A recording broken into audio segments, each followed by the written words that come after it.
Hello lovelies, Ellie here, and I am back with another video, and this video is very special because we are doing our Falling for Sewing roundup. So in this video, I will not only be discussing the lovely mates that Creativity by T and I made doing the Falling for Sewing series this year, but I will be ranking these mates from my most absolute favorite to the least favorite, but still liked mate. So if you would like to see that, please grab some tea, grab a snack, and stay tuned.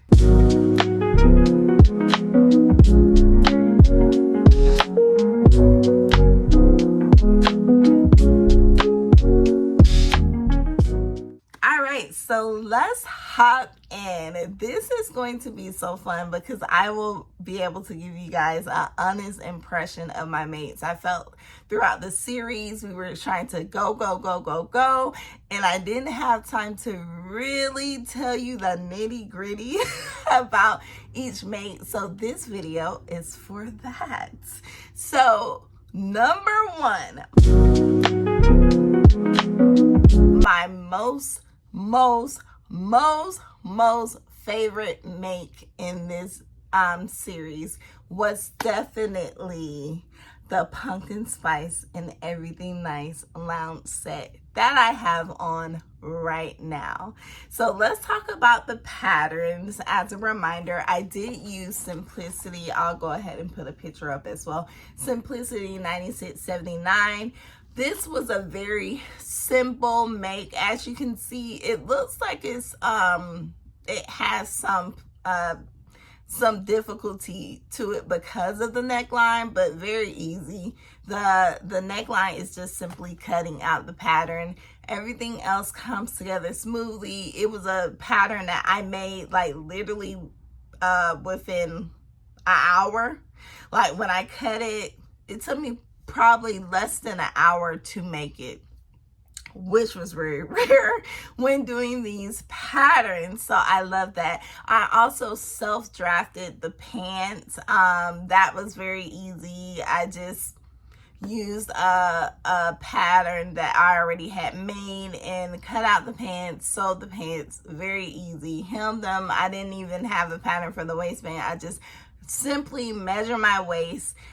Depending on the fabric, since this was a knit, I took about 2 inches away from 2 inches away from my waist measurement so that it could be snatched for lack of better words. But usually I take away 2 to 3 inches from my waist measurement when I'm using a knit so that it could make sense and not be baggy on the waist, which is something we really don't want to have, right?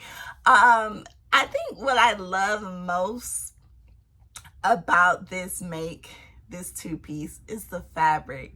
Like someone said it in my comments best, it's just lush. It's just lush. It's lush.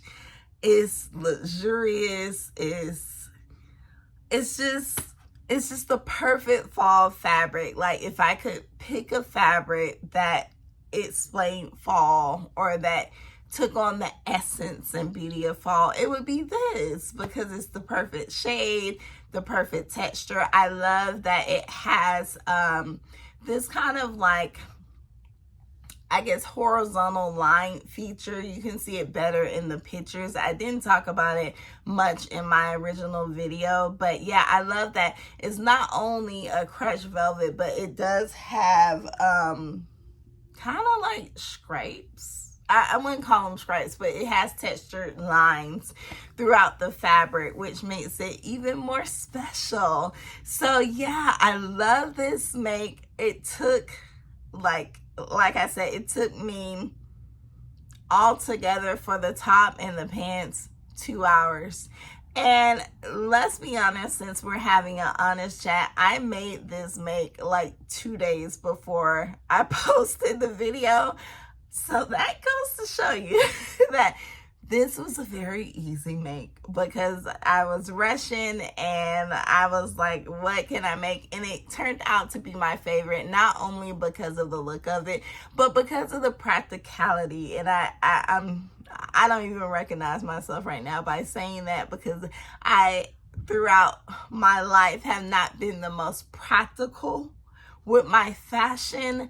But the older I get, the more I'm like, I need to sew things that I'm actually going to wear regularly. And this is something I could have in rotation like almost weekly, if it's not the pants and the top together is separate. So I love that about this piece. And this is the only garment that I have worn more than once. So with all those being said, number one, all the way. So next, let's talk about number two. This would be ranked number 2 on my list, simply because, I mean, it's just it's just everything. So we have to talk about Brittany J. Jones' Know Me 2096. This was the pinafore jumpsuit look that I made with the tartan plaid, the fall tartan plaid that I showed in my fall fabric haul. This is number 2 for definitely obvious reasons. It was teetering with number 1 with this original make, but I ranked it as number 2. Not only because I love the look, but because I love that I wasn't afraid to play around with the plaid.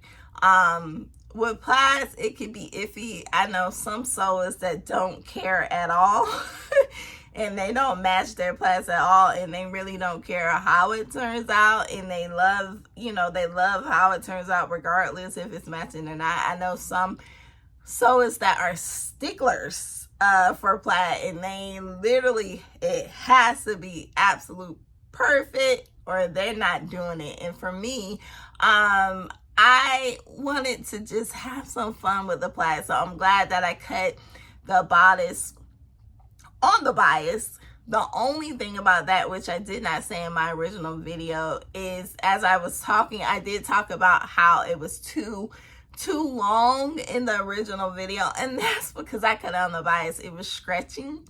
So yeah, I ended up taking more off of it, and it seems to be a perfect fit right now until it stretches more. But we'll see. Hopefully it'll be fine. Yeah, I love that make. Number 2, only because it's such a statement piece that I can't wear all the time. Like this, number 1, I could wear all the time, but number 2 is just for those certain occasions or days where I want to pull out a stunner, and it's so seasonal. It's just like the perfect seasonal fabric that from the months of September to December, it rains.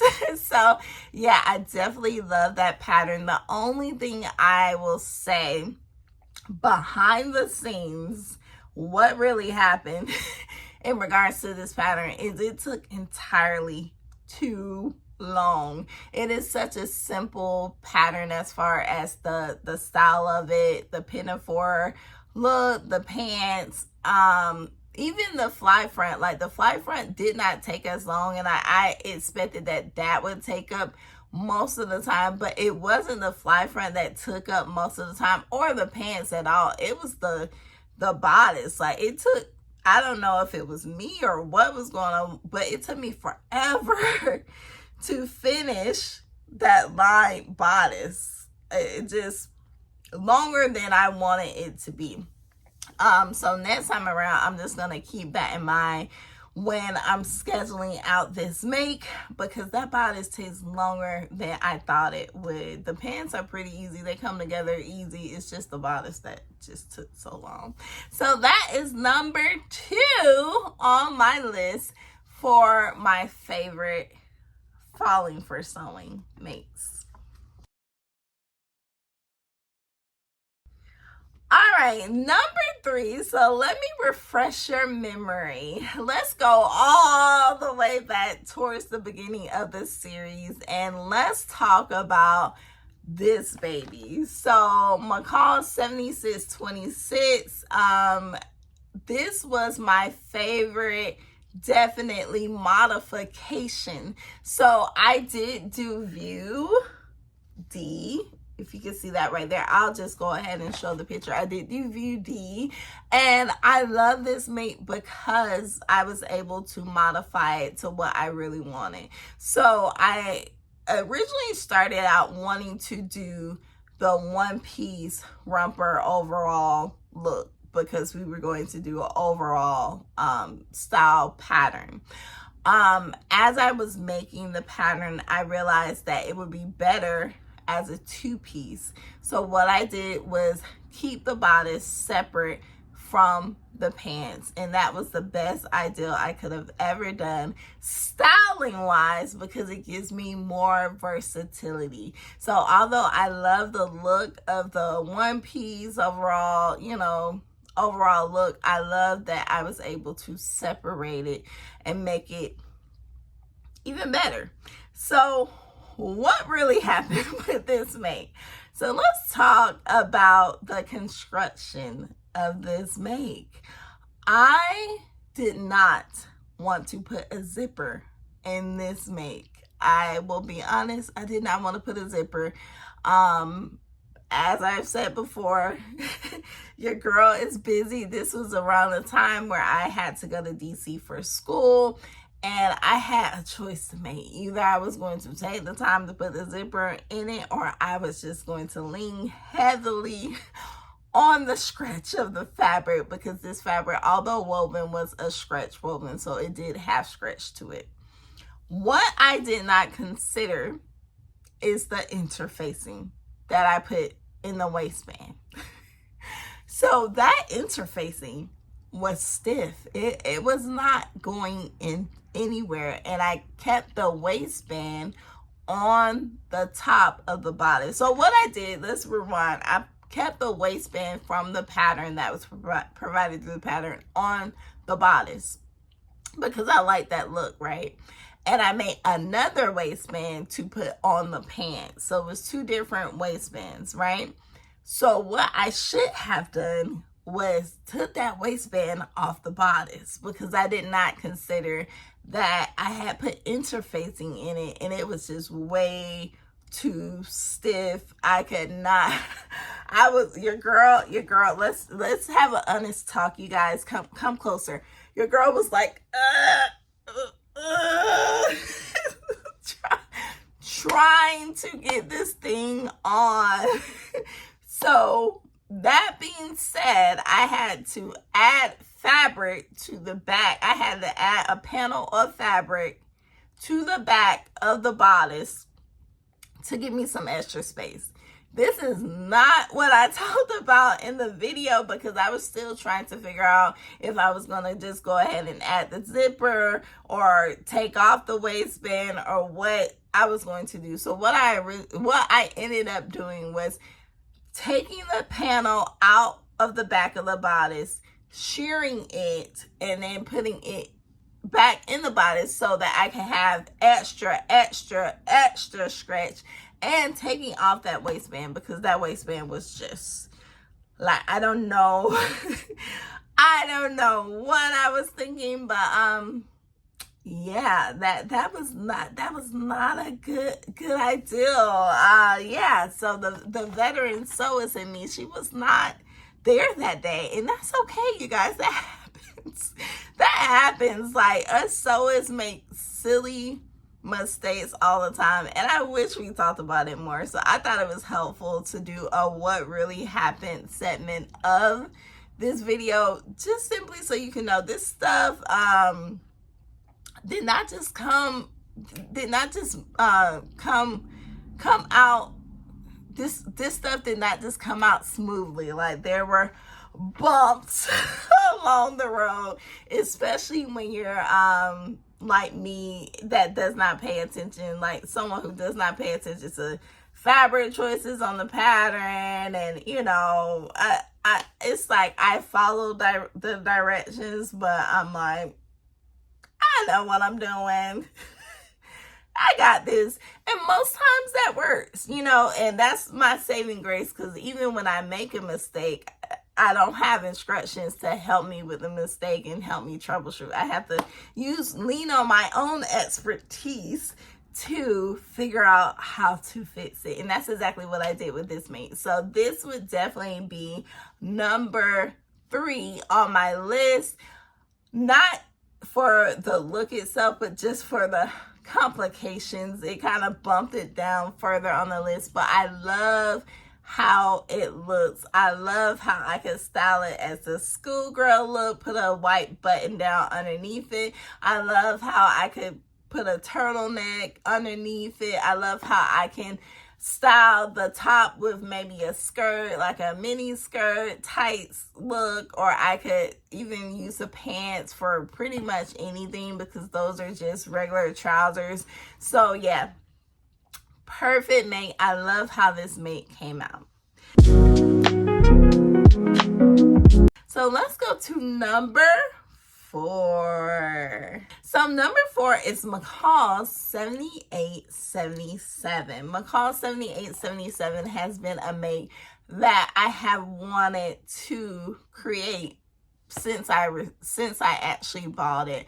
As I've said in previous videos, I did not start buying sewing patterns until 2020. Well, I had bought a sewing pattern before in my past life of sewing, but I never used it. So 2020 was when I started buying sewing patterns to actually use, and this was one of them. So this came out, this is a pretty older pattern, came out in 2018. And yeah, I remember it being one of the first patterns that I got when I was on a pattern frenzy, because I was like, oh, okay, I can actually buy this and not have to, you know, self-draft everything. Wow, like this is new. So yeah, I love this pattern. I held on to it every fall, winter. I would be like, oh, I'm gonna make it, but I never really pulled it out. So this fall I was like, now's the time to pull it out. I did make view B, I just lengthened it. So I knew I did not want a two crop style. And when I say that, I'm tall, so the crop of the pattern would have had it like right underneath my bust, and I didn't want that. So I did lengthen it to the length that I wanted for my height. And this was a very interesting mate because, as I've said in the past video, I did not use Sherpa lined fabric. So I was under the impression that you could buy Sherpa and you could buy the fabric that you wanted to use as the contrasting fabric, which for me was the faux leather. So I bought Sherpa. I already had that faux leather fabric. I will tell you, I did get that faux leather fabric from Hobby Lobby years ago, but as a disclaimer, I am no longer shopping at Hobby Lobby. If you do your research on Project 2025, there you go. I'm just putting that out there, not to condemn anyone that does shop at Hobby Lobby, but I am being very conscious of where I spend my money, and I will not devote it to a place that continues to oppress the marginalized demographics of our society. Anyways, I did get the Sherpa fabric as well, and I used those together and I just made it work. But if you are making this pattern, please try to get a Sherpa line fabric, because if not, you're going to have to go back in areas and add Sherpa to spots that are missing, like particularly in the collar area. I had to go back and add Sherpa to places that were just showing the back of the faux leather fabric, and that was kind of annoying. I did it because I was just like, I'm not about to go line the whole jacket again. So what I decided to do, after I was able to post that video, get the pictures out and all of that good stuff, this is the so what happened part.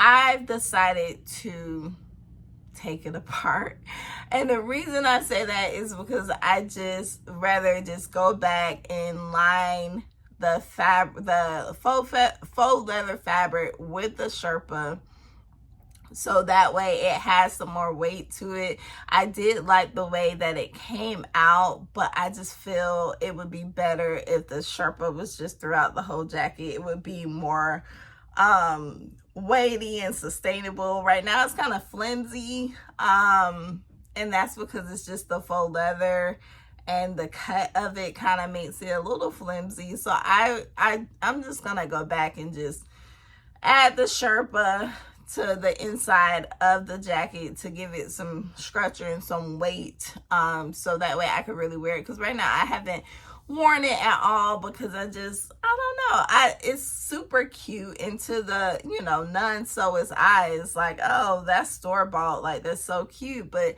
to me, I'm just like, I just want it to have more weight to it. It just seems more flimsy, you know. So yeah, just keep that in mind if you buy that pattern, and that is what I will be doing with my make, so that I can actually wear it. Because if you notice in the rankings, I really rank these pieces off of what I'm actually going to wear. That's just the honest truth. You know, I'm tired of making pieces that I'm not wearing.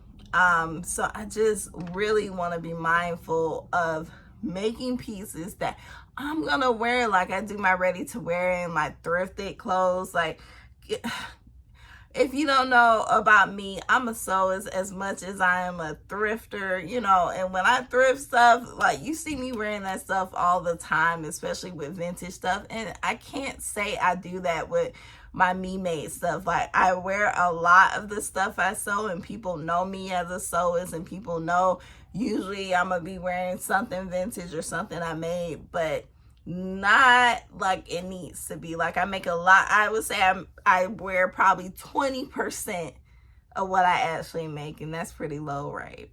All right, so let's move on to the least favorite of falling for sewing. So let's talk about Simplicity 8513. So this as well is an older pattern. As I said before, I made sure to really source my stash. Like, I was not playing. Like, I have a ton of new patterns that I have not even inventoried. You know, like, I literally have new patterns that's waiting to be put in my inventory of patterns that I kind of have in a basket. I'm looking at it, that's why I keep looking that way. I have in a basket that's in the manila envelopes, and, you know, the paper protectors, and ready to be put in one of my bins. So I was just like, instead of digging through the new patterns that I haven't even, you know, put in the inventory, let's go into the patterns that's collecting dust, right? So that is why I used this particular pattern. I had sewn this pattern once before. I sewed View C, but silly me messed up the neckline. I ended up serging the neckline. I don't know what I was thinking. It was in the middle of the night. This is when I was teaching, so it was late. This is why you don't sew when you're tired. And I serged the neckline. It stretched out the neckline. It looked crazy, and I just put away the fabric. So it's in my unfinished projects. Lost in the unfinished project stash. That's a whole nother conversation. So I thought I would try this again, and I did go for View B. So View B, I did do, except for I did not do the bell sleeves because I did not have enough fabric. The fabric I used was also sourced from my stash. It was a fabric that I got from Fine Fabrics years ago, like at least 5 years ago. When I was on my velvet, you know, I'm still on my velvet kit, quite honestly, but I used to, the only fabric that I would buy all of the time, and you guys probably won't believe this, is velvet. Like, once upon a time when I originally, you know, first started sewing over a decade ago, like, your girl would just buy velvet fabric. Like, velvet fabric was like 90% of my stash. It was the first fabric I ever sewed with, so I just kind of stuck with it for years. And this was one of the fabrics that I bought when I was on my I only buy velvet kick. So yeah, it was a very easy fabric to work with for me because I'm used to working with velvet. But let's talk about the fact that I just should have not made a bodysuit. So the truth is, what really happened is, as I was making this, I realized that I did not want to deal with the hassle of snapping and unsnapping and snapping and unsnapping and wonder if it's going to show, you know, the lines through my pants. And so what your girl did is I ended up just cutting off the tails of where the connecting snaps would be, because I realized that I wanted the length of a bodysuit. Like, I am a long girl, I'm a tall girl. I loved bodysuits because I did not have to worry about them rising up or the shirt not being long enough because my torso is so long. So I wanted the length of a bodysuit without the bodysuit connecting part. So what I did is I just kept the length of the bodysuit so I could easily tuck it into skirts and stuff. But I did not worry about doing the Velcro at the bottom of the bodysuit. Also, and I'm sorry, you guys, I made view D, not view B. View D as in dog. So also what I did not get to share a lot about is the turtleneck. This turtleneck jumpsuit is interesting because it reminds me of the video that Creativity by my girl Talisha just did, where she was talking about the top that she made where it had a zipper in the back of it. And this is the same thing. It is a turtleneck bodysuit, and it is knit, and it has a zipper in the back of it. And for me, even though I have a huge head with a lot of hair, I just do not want to do the zipper. So I did not do the zipper. With that came some issues because I noticed, since I didn't do the zipper, the turtleneck portion of the shirt was too big.